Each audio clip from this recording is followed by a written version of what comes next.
चूहा लाया नागमणि। एक शहर में बाप बेटा रहते थे। बेटा कोई नौकरी नहीं करता, बाप कमा कर लाता। दोनों मिल बैठकर खाना खाते थे। एक दिन बाप बैठकर सोचता है कि यह कुछ कमाता नहीं, इसकी शादी कर देने से शायद कुछ काम कर लेगा तो हम लोग मिल बैठकर खाना खा सकते हैं। इस तरह सोचकर वह कुछ रुपए इकट्ठा करता है। फिर वह कहता है, बेटा मैंने पैसा जमा करा कर यहाँ पेटी सिक्के अंदर रखे हैं, उनकी हिफाजत ठीक से करना। मैं पड़ोस के गांव रामगढ़ जाकर अनाज ले आता हूँ। बाप के उधर ही जाते ही घर में जो पैसे रखे थे बेटा उन्हें लेकर शहर से बाहर निकल गया। वहाँ पर एक सपेरा खेल दिखा रहा था। वह बेटा उससे पूछता है कि सांप का क्या दाम होगा। फिर सपेरे को 60 रुपये देकर उससे सांप खरीदता है। डिब्बे में सांप को रख कर वह थोड़ी देर दूर आगे बढ़ता है। वहाँ एक आदमी बिल्ली बेच रहा है। उससे वह उस बिल्ली के दाम पूछता है। वह 60 रुपये कहता है। वह उसे 60 रुपये देकर बिल्ली खरीदता है और आगे बढ़ जाता है। वहाँ पर एक आदमी कुत्ते को बेच रहा था। वह उसे भी 60 रुपये में दे खरीद लेता है। फिर इन सब जानवरों को साथ लेकर घर लौटता है। बीच में उसे एक चूहा मारने वाला मिलता है। उसे भी वह 60 रुपये देकर खरीदता है। अब उसके साथ 4 जानवर हो गए। वह इन सब जानवरों को पालता रहता है। रामगढ़ से उसका बाप अनाज की बोरी उठाकर घर की तरफ बढ़ता है और सोचता है कि वह जल्दी से बेटे की शादी रचा देगा। घर आकर देखता क्या है कि 4 जानवर आ गए हैं। बेटे से वह पूछता है कि बेटा बता, ये जानवर हमारे घर कहाँ से आए। बेटा कह देता है कि मेरी माँ मेरी शादी के लिए घर में तुमने जो पैसे जमा करके रखे थे, मैंने उन पैसों से ही ये जानवर खरीदे हैं। बाप कहता है, हाय तुम्हारी शादी करने के लिए बहुत मेहनत कर पैसे इकट्ठा किए थे, तुमने सब बर्बाद कर दिए।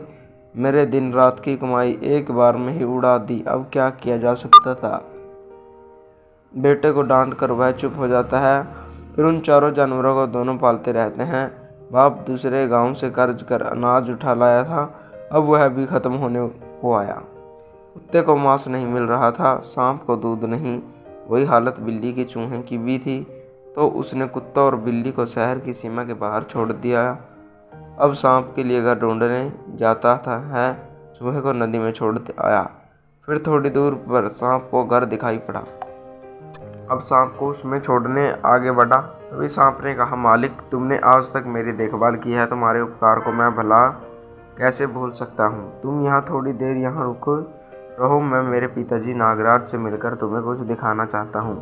इतना कहकर वह सांप अंदर गया। अंदर जाकर छोटे सांप ने अपने पिता से सारी बात आप बीती बात बताई। उसने अपने पिता से विनती की कि तुम्हारे सिर पर जो अनमोल रत्न है उसे कहीं इसे दे दो, तब उसके उपकार का यह सही उपहार होगा। नागराज ने अपने बेटे की सलाह मानकर उसके हाथ अपनी मणि दे दी। छोटा सांप उसे लेकर बाहर आया। अपने यजमान को उसने नागमणि देखकर कहा, इसे ले जाओ। जब जो भी तुम्हारा खाना खाने का मन करेगा इससे कहो, तुरंत यह तुम्हें वह सब खिला देगी। तब नागमणि को लेकर अपने घर आया। उसे मणि की परीक्षा करने का मन हुआ। उसने मणि से कहा, मुझे खाने को खिचड़ी चाहिए। तुरंत खिचड़ी लड़के के सामने थी। बाप बेटे दोनों ने उसे खाया। रोज इसी तरह उसके सामने मनपसंद खाना पेश होता। उस चीज़ को पाकर बाप बेटा दोनों खुश हो गए। यह काफ़ी दिनों तक चलता रहा। फिर एक दिन बाप ने कहा, बेटा हमारी यह झोपड़ी बहुत छोटी पड़ रही है, तुम ऐसा करो कुछ नारियल के पत्ते तोड़ लाओ, 1-2 बांस की डंडी भी ले आओ, मैं खुद इन चीज़ों के लिए चादर फैला दूंगा। बेटे ने जवाब दिया, बाबा मैं तो घर में ही रहता ही नहीं, फिर तुम्हें बड़ा मकान क्यों चाहिए। मैं सामान तो ला दूंगा मगर मैं उसके आगे कोई काम नहीं करूंगा। वह किसी दूसरे गांव बसने का मन बनाकर चल पड़ा। वहाँ पर एक गांव था। उस गांव के किनारे एक बूढ़ी का एक बगीचा था। उसने वहाँ फुलवारी बना रखी थी। वह उन फूलों को शहर के राजा को रोज पहुँचाती थी। उस युवक को रास्ते में वह बगीचा दिख गया। फिर वह वहाँ पर आ गया। उसके मकान के आगे आकर आवाज़ देता है, पूछता है कि अंदर कौन रहता है। वहाँ अंदर वही बुढ़िया थी। पूछती है, कौन है जो आप आता है, पानी चाहिए। बुढ़िया ने अंदर से पानी ला कर दिया और पूछा, कौन किसे गांव के हो। मैं कानपुर में रहता हूँ। मैं तो नौकरी की तलाश में निकला हूँ, कुछ मजदूरी कर पेट भरना चाहता हूँ। तब बुढ़िया कहती है, मेरे यहाँ काम करते रहो, मैं तुम्हें मजदूरी दूंगी, खाना भी खिलाऊंगी। उस जवान आदमी को बुढ़िया की बात पसंद आ गई। शहर के राजा की बेटी 13 साल की होती है।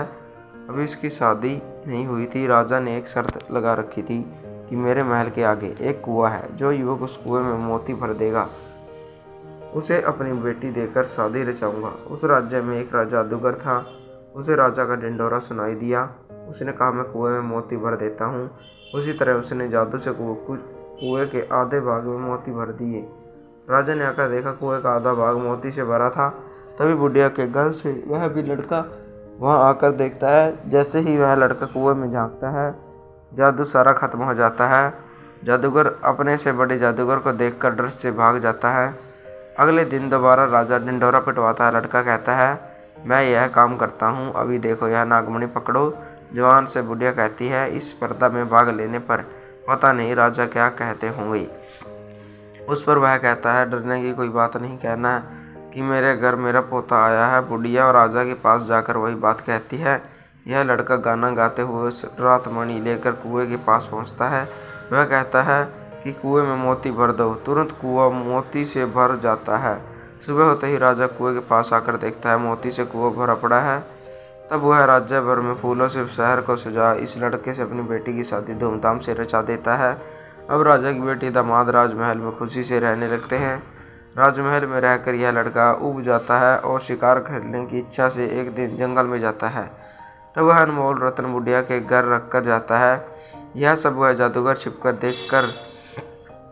देखता रहता है। जंगल की तरफ लड़के के निकलते ही जादूगर भीख मांगने आता है। राजकुमारी खिड़की के पास अंदर से एक रत्न दिखाई दिया। उसने वही दे दिया। जादूगर मणि पाकर घर लौट आता है। लड़का अपनी जेब में तलाशता है। जब वह नहीं मिलती है, वह घर लौटता है। घर वाली से पूछता है कि यहाँ जो रत्न रखा था उसका क्या हुआ। लड़की सारी बातें उसे कहती है। लड़के को पत्नी पर बहुत गुस्सा आता है। वह उसे खूब पीटकर कहता है, आज से मेरा तुम्हारा रिश्ता खत्म हुआ। जादूगर ने तुरंत, तू ही बता मेरी बेटी कहाँ है। राजा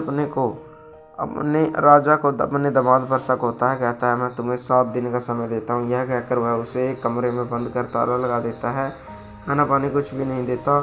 तब कुत्ता बिल्ली के पास जाकर कहता है कि बिल्ली बहन सुनो, वह लड़का जिसने हमें पाला था अब मुसीबत में फंसा है। चलो उसे मुसीबत से बाहर निकालेंगे। वह सीधे उसी जंगल पर आए जहाँ राजा ने उसे नजरबंद कर रखा था। उस कमरे की छत पर वे जीव चढ़े। उससे बात की, कहा, हम तुम्हारी मदद करने आए हैं, कहो हमें अब क्या करना होगा। तब उसने कहा, तुम लोग उस जादूगर को पकड़ो और उसके पास जो मणि है उसे छुड़ा लाओ। तब बिल्ली, कुत्ता और चूहा शहर में जाते हैं। तभी दूसरे गांव कई चूहे शहर में आए।